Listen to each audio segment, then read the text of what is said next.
அஸ்ஸலாமு அலைக்கும் வரஹ்மத்துல்லாஹி வபரகாத்துஹு. அ அடித்தொண்டை அடித்தொண்டையிலிருந்து வெளியாகும் சிறு அதிர்வின் மூலம் வெளியாகும் காற்று வெளியாகக் கூடாது. ப இரு உதடுகளை ஒன்றோடொன்று இணைத்து அழுத்தம் கொடுத்து உச்சரிக்க வேண்டும். த நுனிநாக்கு அல்லது தலைப்பகுதி மேல் முன் பற்களின் உட்புற வேரை தொடுப்போது வெளியாகும். த நுனிநாக்கு மேல் முன் பற்களின் ஓரங்களை தொடும்போது வெளியாகும். நாக்கு பற்களை விட்டு சற்று வெளியிலிருக்கும் காற்று வெளியாகும். ஜ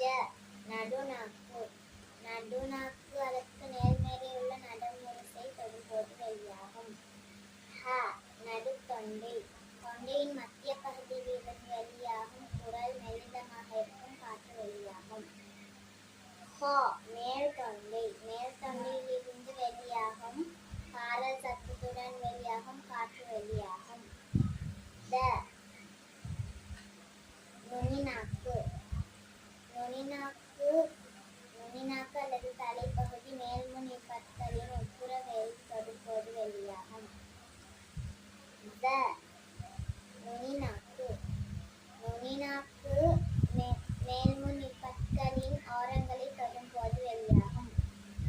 நுனிநாக்கு பற்களை விட்டு சற்று வெளியில் இருக்கும் காற்று வெளியாகும். அஸ்ஸலாமு அலைக்கும் வரஹ்மத்துல்லாஹி வபரகாத்துஹு. அரபு எழுத்துக்கள் வெளியாகும் இடங்கள்: தொண்டை, மூக்கு, நாக்கு, உதடு, வாயின் வெற்றிட பகுதி. வசலாம். من الحلق نتعلم النور. ألف همزة صوت مشهور. هاء وخاء صوت عميق. في التلاوة درب رقيق. من الشفتين نحن نقول. باء وميم صوت جميل. واو مع فاء بسهولة نطق صحيح وجمالا. من اللسان يأتي البيان. تاء دال راء بإتقان. سين شين زي جمال الصوت. في التلاوة نحيا الفروت. من الجوف